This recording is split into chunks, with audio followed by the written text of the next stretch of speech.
Hello, in this video we're going to show you how to flash your 3D printer's control board when it is in diagnostic mode. When it's in diagnostic mode, the board may appear bricked and not send out a Wi-Fi signal, but it is not. It is probably in good working condition. Things that can make the board enter diagnostic mode is if you have a power surge, or if you rapidly turn the power on and off, on and off, on and off, or if you bridge the diagnostic pins, which we're going to get a close-up of here on the control board. So these two pins right here in the middle of the screen, you can bridge them with a piece of metal. So you can use a flathead screwdriver just like this, just to touch those two pins together. And we're going to show you what that looks like. So when you power the board on over USB or over the main power input, your board should be working correctly. So these lights in the bottom here are the voltage rails, and we don't have 24 volts on, so there's only two lights. This light is for the USB connection, and then right above it, right here, is the diagnostic light. The colors of the lights do not matter. It may vary from board to board. It is just whether the light is on or off. So we're going to go ahead and put this board into diagnostic mode. And we're going to do that by bridging these pins. And so the diagnostic mode light might not come on immediately. So we're going to go ahead and cycle power to the board by unplugging it and plugging it back in. You don't have to do it on this side. You can also do it on the computer side.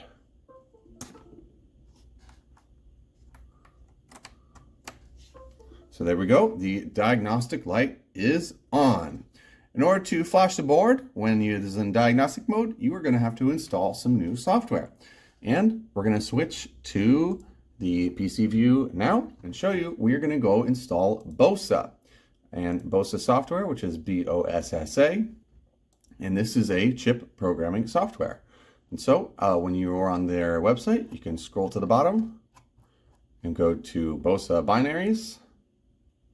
And you're going to get one of the MSI packages for your system. If you're a Windows x64 system, you'll go ahead and get the 64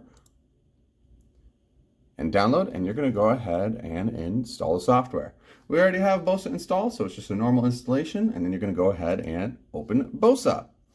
And here we are already connected to the board over USB, but we're going to show you what it might be like when you first see it. So you're going to go ahead and hit refresh and see if you can see the COM ports. And go ahead and try the COM ports one at a time. No device connected on COM 1. No device connected on COM 3. We're going to go ahead and plug the board in. See if we can see it. We do not see it, so we're going to hit refresh. We have a new COM 7. We're going to click on COM 7, and we are connected. Next step is to select the file you want flashed. So this is the Duet 2 combined firmware bin file. You can take this off of the SD card, or you can get it off of our website. The combined firmware bin file is in the SYS folder of the SD card. So if you take the SD card out, this is what it's going to look like. You'll have G codes, macros, SYS, www.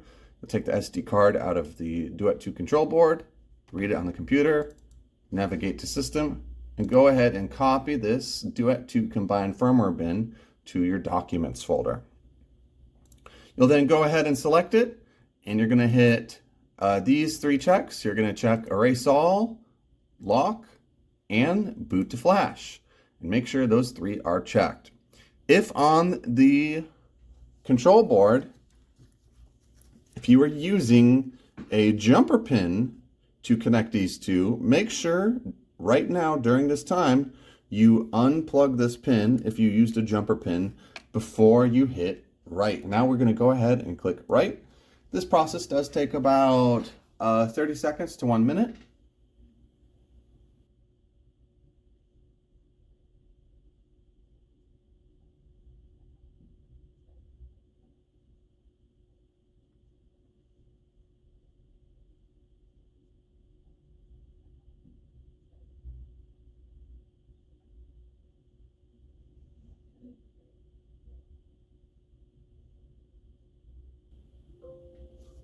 Once write has completed successfully, go ahead and hit OK. The diagnostic light still might be on, so we're going to go ahead and unplug the USB power.